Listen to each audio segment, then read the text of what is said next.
आपके घर के पास में जो शिवालय है भगवान शंकर का एक छोटा सा शिवलिंग है, मानो अगर दिल से तुमने मान लिया कि ये केदारनाथ है, दिल से तुमने मान लिया कि ये महाकाल है, दिल से तुमने मान लिया कि भीमा शंकर है, दिल से तुमने मान लिया कि ये मल्लिकार्जुन है, दिल से तुमने मान लिया कि विश्वनाथ है, जिस दिन तुम्हारा मन पर जा, श्रावण के महीने में जब तुम 2 लोटा जल चढ़ाने के लिए जाओगे,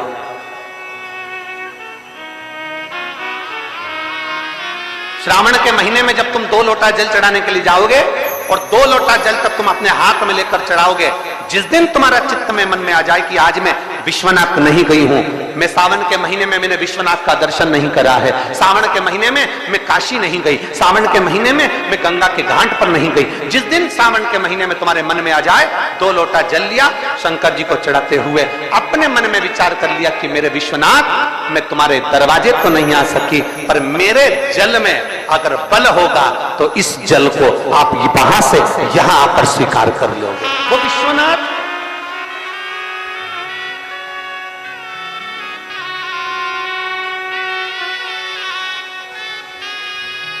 पहला दिन लगे 2 लोटा जल चालू कर दो, श्रावण के पूरे महीने 2 लोटा जल अपने घर से लेकर जाओ, और अपने घर से जब जल लेकर जाओ तो ये विचार कर कर जाना, आज मैं शिव को काशी में, आज मैं शिव को केदार में, आज शिव को अमरनाथ में, आज शिव को भीमा शंकर में, आज शिव को मल्लिकार्जुन में। और फिर निवेदन करूंगा, जिस बहन को 19 और 20 साल तक भी औलाद नहीं हुई हो तो कृष्णेश्वर महादेव का नाम लेकर 2 लोटा जल तुम्बकेश्वर महादेव का नाम लेकर चढ़ा कर देखना, सावन के बाद में बाबा संतान जरूर देगा, झोली जरूर भरेगा।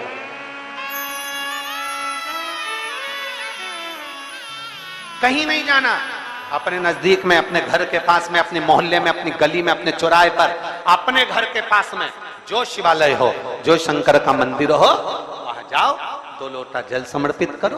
और फिर निवेदन करूंगा, जल से ज्यादा जरूरी है मेरे भोलेनाथ जी के मंदिर की सफाई करना। अब कीचड़ चालू हो जाएगा, पानी चालू हो जाएगा, सावन का महीना चालू हो जाएगा, अपने साथ एक कपड़ा लेकर जाओ, बाबा के मंदिर को पूरा साफ कर कर, बाबा के शिवलिंग का स्नान कर कर, बेलपत्र निर्माल्य जितना पड़ा है उसको उठाकर कहीं विसर्जन के लिए, किसी नदी तालाब बावड़ी में नहीं, किसी कुएं में नहीं, निर्माल्य तालाब में, नदियों में, बावड़ी में डालने के बाद वो निर्माल्य सड़ता रहता है, नदी नाले का पानी सूखता रहता है, उसमें कीचड़ इकट्ठा हो जाता है, उस निर्माल्य को इकट्ठा करो, गाड़ी में भरो, किसी एक खड्डा खोदकर वहां दबाकर उसकी खाद तैयार करो और बाद में बेलपत्री के वृक्ष के नीचे उसको डालते रहो। पर ध्यान रखना कि निर्माल्य हमें नदी तालाब बावड़ी कुएं में नहीं डालना, महादेव से कहना नहीं आता। तब हम क्या करें? तो शिव महापुराण की कथा बड़ा सुंदर बात कहती है कि जीवन में कितनी भी तकलीफ हो, कितना भी कष्ट हो, कितना भी दुख हो, जब हम एक बेलपत्र लेकर भगवान शिव को समर्पित करने के लिए जाते हैं और दिल से, हृदय से, भाव से जब एक बेलपत्र समर्पित करते हैं और 1 लोटा जल अशोक सुंदरी पर चढ़ाने के बाद हम देवदिव्य महादेव को जब समर्पित करते हैं तो ये निश्चित है हमारे दुख, हमारी तकलीफ, हमारे कष्ट को मेरा शंभू काटता जरूर है, ये निश्चित था। बोल बम का नारा है, जरा जम के, बोल बम का नारा है, सारी समस्या का हल। जब हमारे भीतर कोई तकलीफ होती है, हमारे भीतर जब कोई कष्ट होता है, हमारे भीतर जब कोई दर्द होता है, हमारे भीतर जब कोई दुख होता है, तब हम देवदेव महादेव को 1 लोटा जल समर्पित कर कर अपने हृदय की बात भगवान शिव से जरूर करते हैं। जरूर थोड़ी सी भी विषम परिस्थिति चल रही है, थोड़ा भी तकलीफ चल रही है, थोड़ा भी कष्ट आया है जीवन में, थोड़ा भी दुख, थोड़ी भी तकलीफ, थोड़ा भी दर्द, थोड़ा भी कष्ट अगर आपके जीवन में आया है तो शिव महापुराण की कथा कहती है सबसे पहले भगवान शंकर की शरणागति में जाए, भगवान शिव के पास जाए, सबसे पहले भगवान शिव के पास पहुंचे और भगवान शंकर के पास जाकर अपने हृदय से, अपने दिल से, अपने मन से, अपने भाव से भगवान शिव को अपने मन की बात देवादिदेव महादेव को कहना प्रारंभ करें।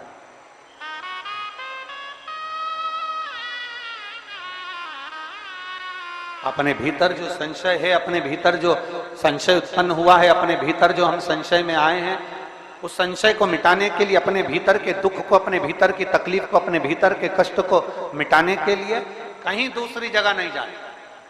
शिव महापुराण की कथा कहती है, अगर जीवन में दुख भी आया है, तकलीफ भी आई है, कष्ट भी आया है, पड़ोसी के यहाँ, रिश्तेदारों को, नातेदारों को, कुटुंब को, कबीले को जाकर कहोगे, वो दुख मिटने वाला नहीं, वो संशय समाप्त होने वाला नहीं, वो तकलीफ समाप्त होने वाली नहीं, वो दुख समाप्त होने वाला नहीं है। अगर जीवन में संशय आया है, जीवन में अगर तकलीफ आई है, जीवन में अगर कष्ट आया है, तो हमें शिव की शरणागति ग्रहण कर लेना चाहिए। एक लोटा जल हाथ में लेकर भगवान शिव से अपने दिल की बात, अपने मन की बात भगवान शंकर को जरूर जाकर कहना चाहिए। कर रहे हो, ये आपके ऊपर निर्भर करता है। मां, महात्मा और परमात्मा,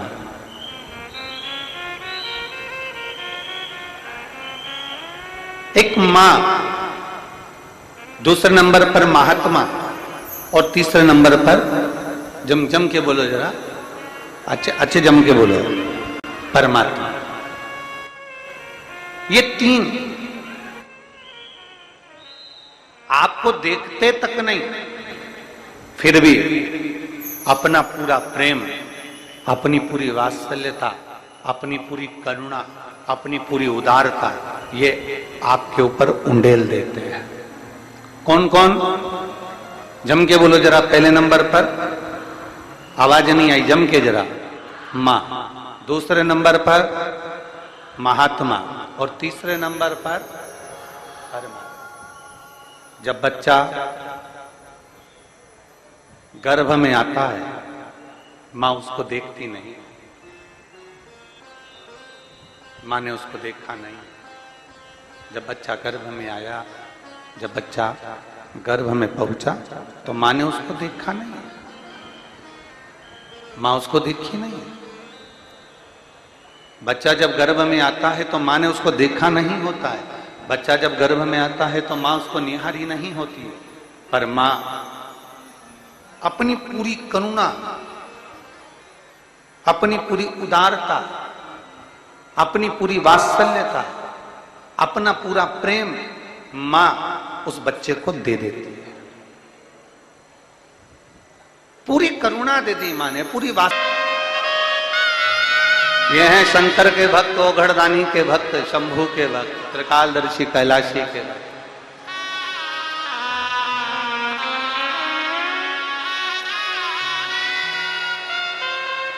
अपने नेत्रों से दर्शन करते रहते हैं। भगवान ब्रह्मा अपने नेत्रों से दर्शन करते रहते हैं, पर शंकर जी के नेत्र बंद रहते हैं, शिव जी के नेत्र बंद रहते हैं। शंकर भगवान समाधि में डूबे रहते हैं, शंकर भगवान समाधि में लीन रहते हैं। तो कई लोग, कई जिनके मुख में जो आता है, जिनके विचारों में जो आता है, वो कह देते हैं कि शंकर जी की आराधना नहीं करना चाहिए, क्योंकि शंकर तो समाधि में डूबे रहते हैं, वो तो देखते ही नहीं है। पर उनको समझाना यह है कि नानू मां का चरित्र कह रहा है कि नानू मां के पिता मछली पकड़ने का जाल बनाते हैं और ध्यान नानू मां पर रहता है। एक पनिहारन पानी को लेकर जाती है, सिर पर हंडे पर हंडा, मटके पर मटका, मटके पर मटका, मटके पर मटका रखती है, चलती जाती है, पड़ोसन से बात करती है, पर ध्यान मटके पर रहता है। एक माँ अपने बच्चे को लेकर बाजार में जाती है, सामान कितना भी खरीदे पर बच्चे पर ध्यान रहता है। एक पिता अपने काम में ध्यान देता रहता है। उसी तरह मेरा ओघड़दानी भले नेत्र बंद कर कर समाधि में डूबा हुआ हो, पर जो एक लोटा जल चढ़ाता है, मेरे शंकर का ध्यान उस पर बना ही रहता है। वृक्ष लता से स्नान कराऊंगी, ये अपने भीतर एक संकल्प अपने भीतर लेना है कि श्रावण के महीने में हमें शिव को कैसे रिझाना है, शंकर को कैसे प्रसन्न करना है, शंकर को कैसे प्रकट करना है। शंकर को देव अधिदेव महादेव को पकड़ने का जाल इंसान नहीं बना सकता, वो तो शंकर देव अधिदेव महादेव किसी के दिल में आकर बैठ जाते हैं तो वो हृदय के जाल में शंकर को पकड़कर अपने दिल में बिठा लेता है। कोई कोई लिंग के सम्मुख में सत्य बोला है। घर में जब शुभ आयोजन होगा, घर में जब शुभ शकुन होगा, घर में जब शुभ कार्य किया जाएगा, घर में जब वंश की वृद्धि हो रही होगी, घर में कोई नया मेहमान आ रहा होगा, घर में कोई आतिथ्य हो रहा होगा, कोई नया मुहूर्त हो रहा होगा, तब हे नारायण आप सत्य बोले हो, इसलिए आपकी पवित्र पूजन प्रत्येक घर में पूर्णिमा, अमावस्या, एकादशी, द्वादशी, संक्रांति आदि का दिन आपके इस स्वरूप की पूजन पूरा ब्रह्मांड करेगा और आपको लोग सत्यनारायण भगवान के नाम से पुकारेंगे। बोल सत्यनारायण भगवान की।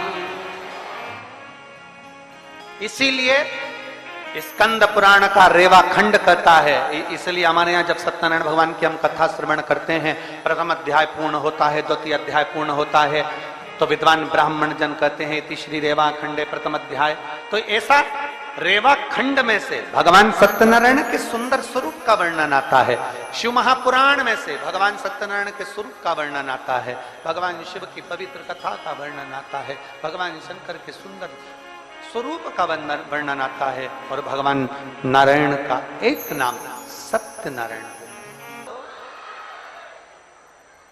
महीने, 2 महीने, 3 महीने, 6 महीने, 4 महीने, 8 महीने, 10 महीने, 12 महीने में एक नियम बना लो कि हमारे घर में हम सत्यनारायण भगवान की कथा किसी ब्राह्मण जन को बुलाकर करवाकर यज्ञ ग्यारी करवाकर अपने जीवन को सार्थक बनाएंगे, क्योंकि सत्यनारायण की कथा भी शिव की कृपा के आनंद में होती है।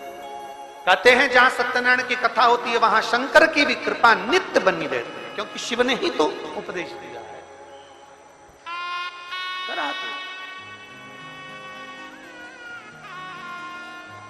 हमारे यहाँ तो माताएं बड़ा सुंदर सुंदर भजन भी गाती हैं। सत्यनारायण पर चढ़ेगा पर शिव पर कभी नहीं चढ़ेगा, कभी नहीं।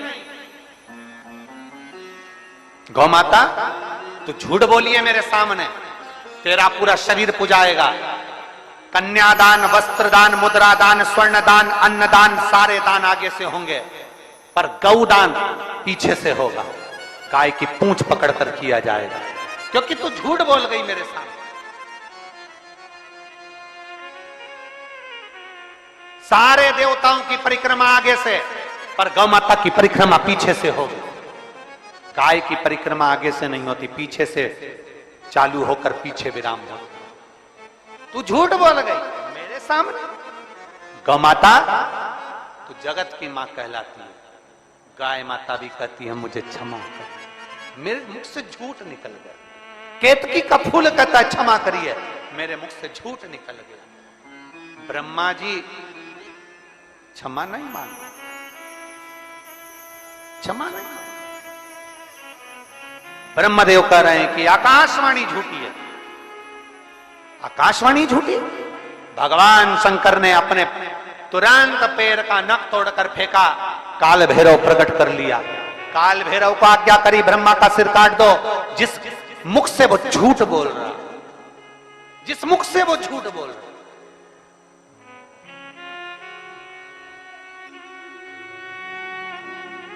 ब्रह्मा जी के सम्मुख में काल भैरव प्रकट हो गए।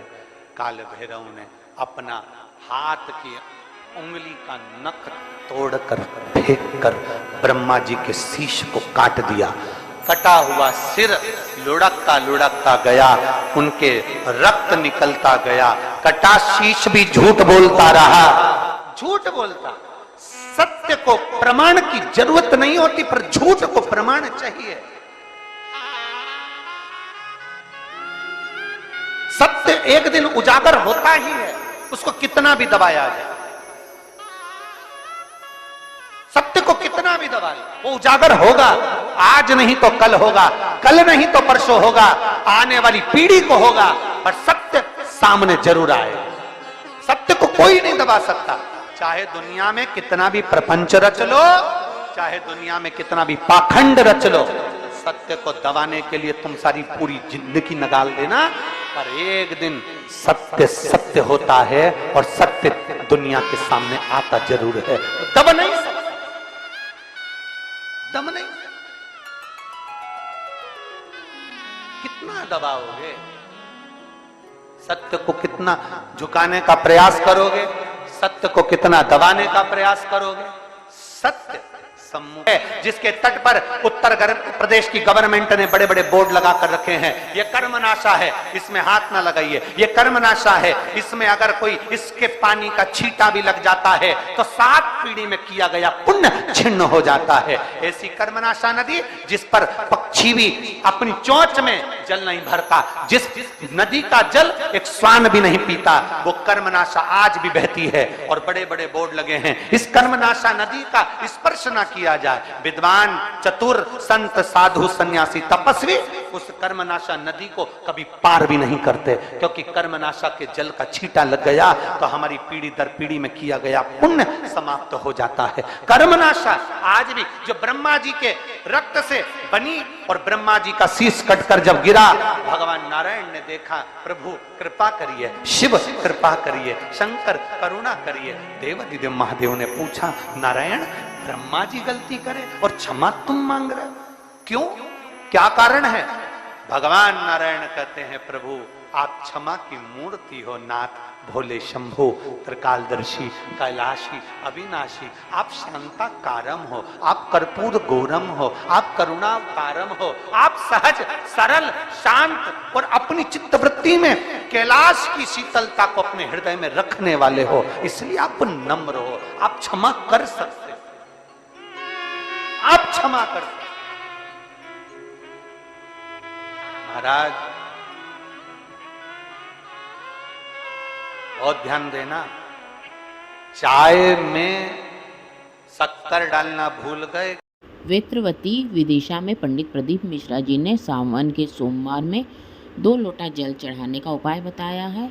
सावन के सोमवार को 2 लोटा जल चढ़ाया जाता है, इससे हमें कांवर का फल प्राप्त होता है। अगर आप देवघर, काशी विश्वनाथ ऐसे जगह में नहीं जा सकते हैं जल चढ़ाने, तो आप अपने घर के नज़दीक शिवालय में जाइए और 2 लोटा जल चढ़ाइए, उसका पुण्य आपको कांवर के जल के बराबर मिलेगा।